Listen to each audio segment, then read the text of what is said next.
you go. Yes. Okay. The different regions have different Okay. grapes. Okay. So I'm gonna introduce myself. Okay, we're starting. Oh, we're Starting going? now. Yeah. So my name is Madison Moore, and I did my informative speech on France. Thank you very much. You're very cute, by the Thank you. way. Thank you. I You're tried. Okay, so I focus more on like the culture of France and like different aspects to like elaborate on the country. And you know, everyone says that like when they think of France, they think of Paris because it's like the city of love and you know the Eiffel Tower and like the main attractions. Yeah, so I just wanted to explain a little bit about culture to further people's education on the foreign country, and along with having like personal experience because I was there 2 summers ago, so I was there and like I got to see it and it was really fun. And yeah, so here we go. So the main topics that I'm going to be talking about are the geography and like the national monuments within the country, along with the language, the religion, like the food and sporting events. Okay, so for geography, France is in Western Europe. That's where it's located. It is one of Europe's largest countries, and it shares borders with 6 other European countries, and shares the English Canal with the UK. And up here you can see that the canals up here that's borders with the UK, the Atlantic Ocean, and the Mediterranean Sea. So yeah, it has those 3 main bodies of water. It does also have like the Black Sea and other like little tiny bodies of water, but those are like the main points. Okay, yeah, then Paris of course is like the famous city and like that's what everyone knows it as. And yeah, no, it's also the capital of the country. It is one of the largest cities in France.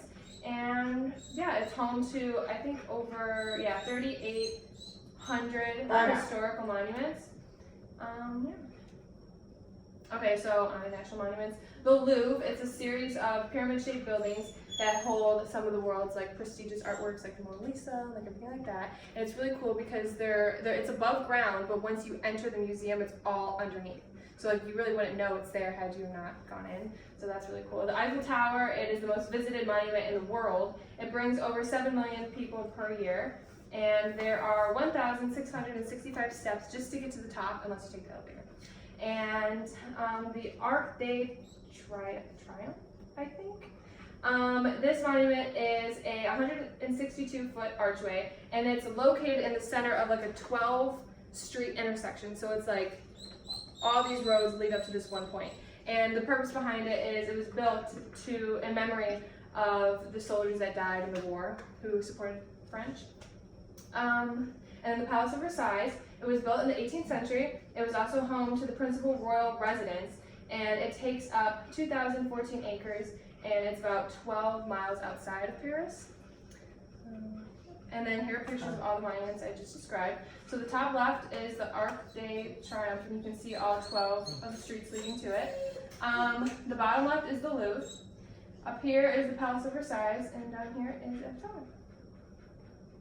Okay, so the language. There are over 25 regional languages that are well known in France.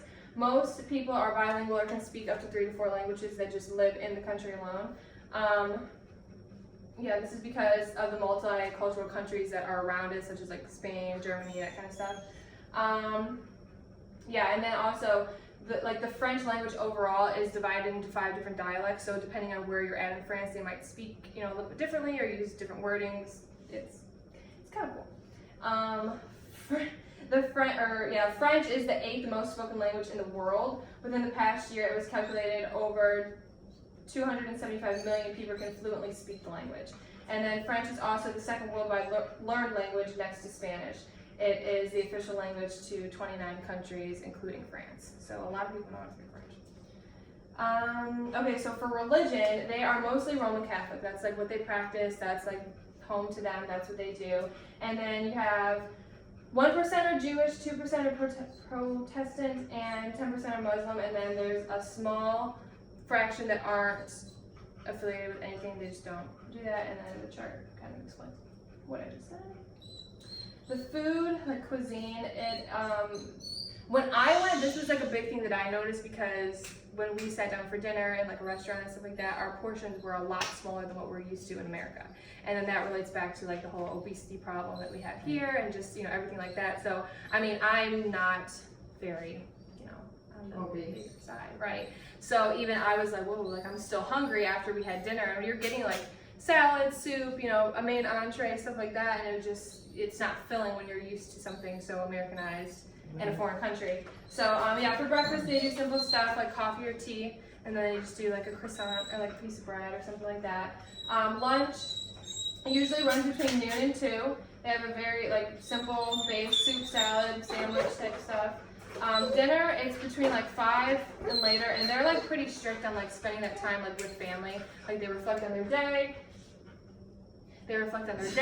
And you know, they spend that time with friends, just like catch up and do what they gotta do. Okay, sporting events. Their big thing is football, but of course over there it's soccer, Americanized for us. Yeah, it's the most played sport in the country, and it was qualified for almost every World Cup tournament. When I went, we actually got to go to a game, so that was really cool. And like seeing how the audience reacts, like their energy as opposed to like what Americans do, like when we watch football and stuff, it's totally different. And then rugby, that's where it is also practiced by the French. France is in the top ranking of the European League. Stop. Maybe. Compared to American football, people go out to like the sports bars and restaurants strictly to watch the game because that's how important it is to them. They just like to keep up with it. And then also cycling, which I didn't really know until I did the research for the project. They have like a whole event in France for people who ride bicycles, and like whoever like wins, that's like one of the biggest achievements you could get as a cyclist. I did not know that, and it's a 3-week long like event. Like they go and they dedicate everything to it. Tennis is one of their world famous sports. They have a huge tennis tournament there. It's called the Roland Garros. It's held in Paris every year. Garros? Yeah, it's held in Paris every year. And yeah, they're in the top rank for it, and they know how to play it pretty well. And skiing, which I also didn't think was a French thing, but because of the 2 mountain ranges that go within France, people, like families take vacations, they go up there, they do their thing, and I never would have known that, because when I went, I was in like the city, I got to see all that, you know, and even when we went towards the country, it was more like World War II based, so we got to see like the shores, like, you know, when everything happened, you know, it was crazy, but it was a lot of like in memory of them, not so much just like celebration stuff. Okay, and to end things, yeah, all the topics that we went over was just to like enhance everyone's knowledge on the country as a whole and get a little bit more information. And yeah, so that's it. That's my speech. Awesome. Yay! Thank you. I want to go. You want to know? Yeah. France is fun. Thank you, You're welcome. Thanks for listening to me. Yay, did we get an A? Yeah, everyone's here. I swear I have 5 people. Hi.